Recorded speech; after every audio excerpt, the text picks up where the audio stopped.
The topic of this video is solving nonlinear systems of equations by substitution or elimination. Let's look at a problem. Solve the system using substitution or elimination, your choice, choose wisely. Okay, once again we have to make that important decision, substitution or elimination. We look for an x or a y with a coefficient of 1 or negative 1. In this case, we find this x and this y both have a coefficient of 1.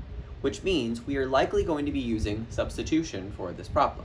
We just have to solve for either the x or the y. But here's the good news. This y is already solved for. Therefore, we can use substitution and it won't even be difficult. Here we go.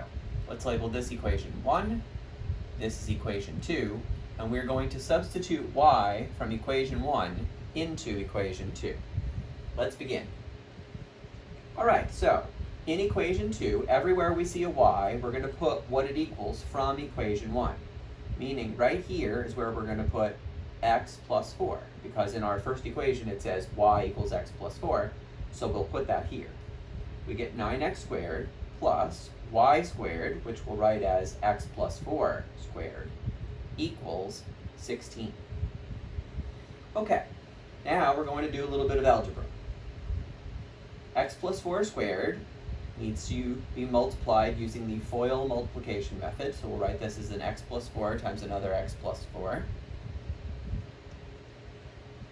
Okay, first x times x, x squared.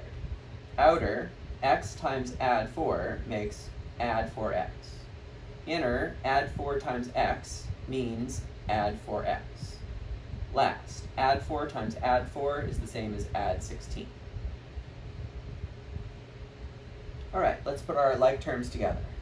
The x squareds, 9 plus 1 is 10. The x's, 4 plus 4 is 8, plus 16 equals 16. This is a quadratic equation. Notice our terms are in descending order, and the highest exponent on x is 2. Quadratic equations can be solved in 3 ways. You can factor and use the zero product property. You can use the quadratic formula, or you can complete the square. Very often, factoring is the easiest, so let's try that first. To factor, I need a 0 on the other side. So, from each side of my equation, I'm going to subtract 16 so that on the right side, I will have 0. So, subtracting 16 here and here gives the new statement, 10x squared plus 8x plus 0, which is just this, equals 0. I will now solve this by factoring. The GCF, the greatest common factor of the left side, is 2x. So, if I divide my problem by 2x and multiply my problem by 2x, it will still be equal to what I started with, but will look different. 10 divided by 2 is 5.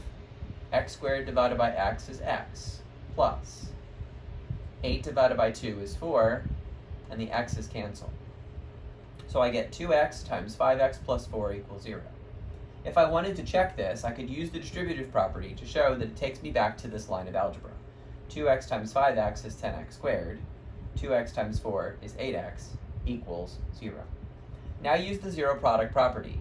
Set each factor equal to 0 and solve.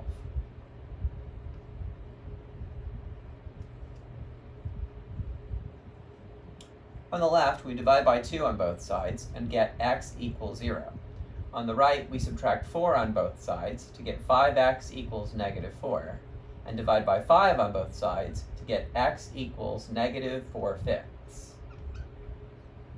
So, the solution to our problem might contain these points. But we do have to find the y values that go with these x values. One of the nice things about the substitution method is finding the value of the variable that you're missing is usually very easy because it has already been handed to you by the substitution method itself. Here's what I mean by that.